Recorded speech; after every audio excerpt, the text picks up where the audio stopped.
A vida não está nem aí para os nossos planos. Era 2023, final do ano, e eu lembro de pensar em algumas frases que eu tinha lido, que nada é tão nosso quanto as nossas decisões, e como a gente encara elas, mudam tudo. Eu tinha recém me separado, mas eu tinha um sonho. Eu queria registrar uma marca de confeitaria saudável. Então eu registrei ela, eu criei ela, eu planejei ela, eu executei ela. Eu lembro que passou o Réveillon, era 00:01, eu estava com amigos, eu subi em cima de uma mesa, com uma taça de espumante na mão e disse, esse é meu ano. Estava tudo dando certo. Dias depois eu fui viajar a trabalho e lazer, e eu tinha outro sonho, que era colocar as minhas marcas na Times Square de Nova York. E eu coloquei. Eu coloquei tanto a minha confeitaria saudável, quanto a minha marca de café gelado. E eu lembro que eu estava com amigas que estavam gravando comigo, e no final do vídeo eu ainda digo, eu estou gravando isso aqui agora em janeiro, mas vai ser final de abril, e eu vou estar lançando Porto Alegre, Pelotas, São Paulo e Porto Belo. Mas o que aconteceu final de abril, começo de maio? Aconteceu o inimaginável. O rio entrou dentro de Porto Alegre.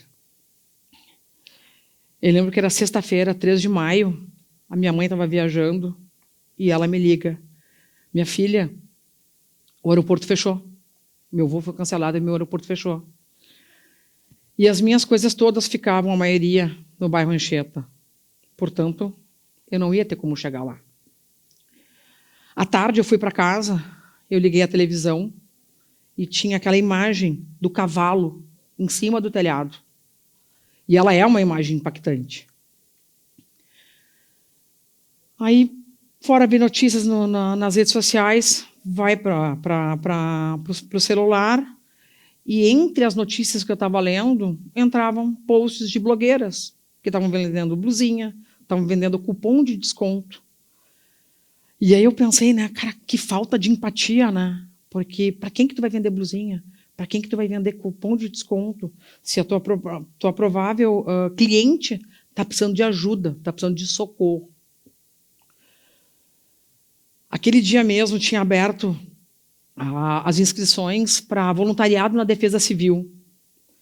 E aí eu fui falar, troquei mensagem com a minha melhor amiga, com a Gabi, e ela já tinha passado o Pix, aliás, o chapéu, né, no grupo das amigas e da família.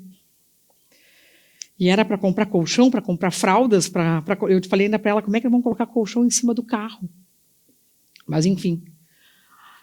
Eu resolvi gravar nas minhas redes sociais, que eu achava um absurdo aquilo, que eu estava disposta, inclusive, a dar minha cara a tapa, pela falta de empatia, que eu acho que quando a gente tem uma relevância digital, a gente tem que usar, da mesma forma que a gente ganha ela para vender a blusinha, para vender cupom de desconto, que a gente também use ela como ponte. Eu achei que eu ia levar tapa na cara, muito pelo contrário, não parou de chegar pedido de ajuda, seja para salvar gente, endereços que eu nunca ouvi falar, no interior de Eldorado, Canoas, Gravataí, Alvorada, São Leopoldo, até no interior do estado. Me pediram cães farejadores para poder encontrar o corpo de uma moça que tinha sido soterrada na serra. Aquilo ali me fez mal. No dia seguinte, combinei com a Gabi que eu precisava enxergar o rio, o viaduto. E a gente foi lá no viaduto do Chaves. E eu lembro quando a gente estava subindo, que eu fiquei parada, com as mãos na cabeça, e disse, cara, não é possível, não tem como passar para lá. E realmente o rio tinha invadido a cidade. E o Pix estava na boca do povo, na boca do Brasil. E nisso, a gente vai ao mercado, compra tudo que vocês possam imaginar.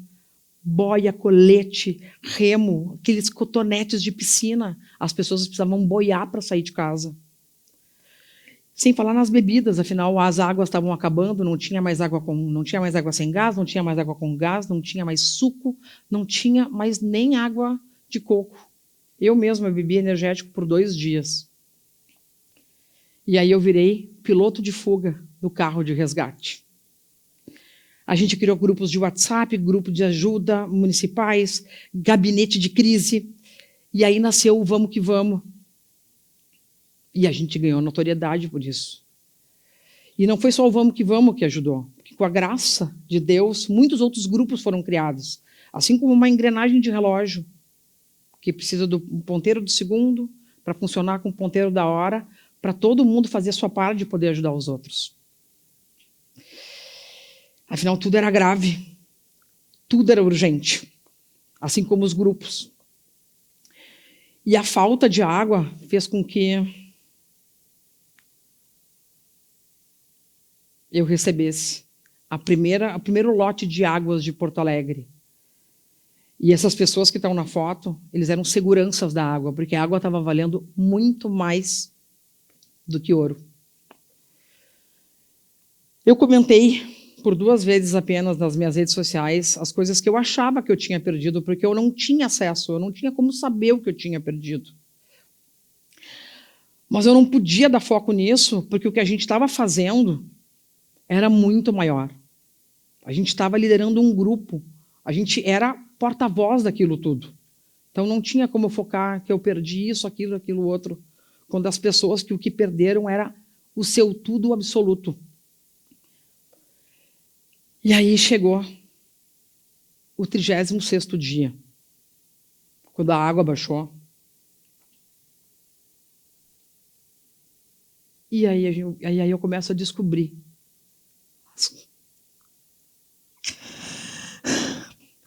as coisas que eu tinha perdido.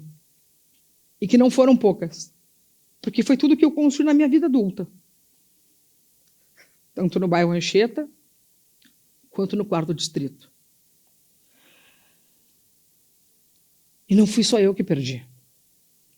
Os meus clientes perderam. Afinal, eu sou uma gestora gastronômica. Eu faço relacionamento para marcas, eu crio produtos e todos tinham sido atingidos.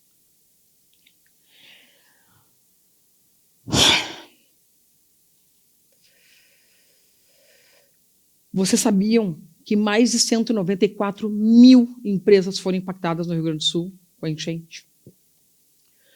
Pelo menos 46 mil CNPJs em Porto Alegre. Isso significa mais ou menos 63% de indústrias gaúchas que foram impactadas e paralisadas com a enchente. Mas eu não tinha perdido tudo. Na minha casa tinham ficado chocolates, que eram produtos de oportunidade para minha confeitaria. Só que eu tinha perdido as embalagens, então eu não tinha como fazer rodar.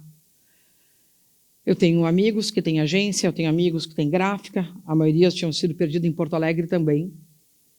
A minha agência me ajudou a fazer meu site. O rapaz da gráfica, que passava das 6 horas da manhã até as 10 horas da noite salvando gente e recebendo gente de outros estados na casa dele,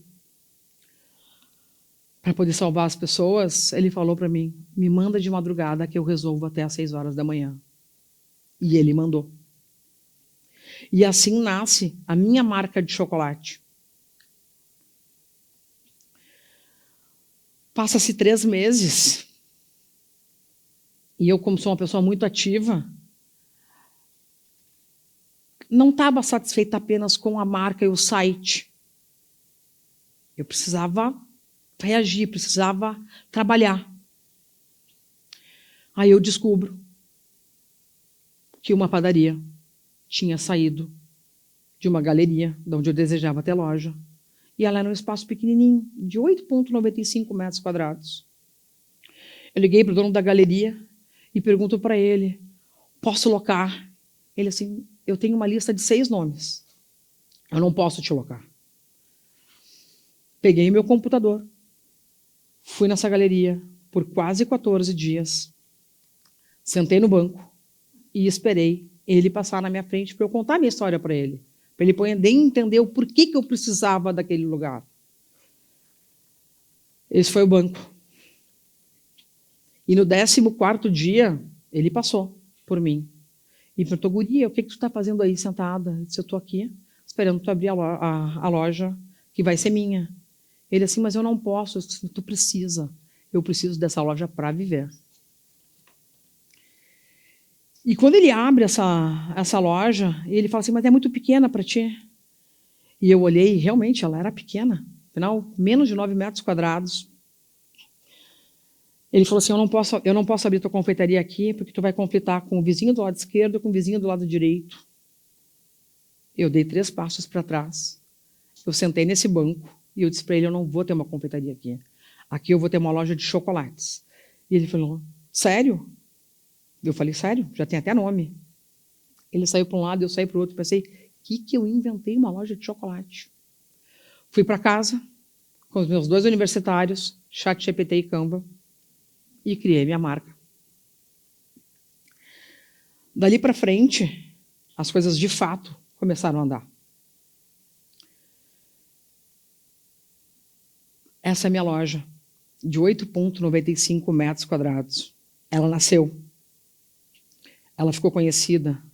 Ela saiu em tudo que é jornal, revista, televisão. Tudo que vocês podem imaginar. E eu lembro quando eu inaugurei ela no dia 12 de dezembro do ano passado, eu lembro que eu ouvi de uma moça que estava passando, disse assim, como tu é corajosa, guria. Eu disse assim, corajoso não é aquele que não tem medo, é aquele que mesmo com medo vai lá e faz. E eu sempre digo nas minhas palestras, né, que a vida é um carrinho de auto-choque, que a gente está sempre batendo. E se a gente não escolher um lado, esquerdo ou direito para sair, a gente não sai do lugar. E a coragem que habita em mim hoje, com certeza não veio de um dia bonito. Ela veio, sim, de um dia insuportável. Obrigada.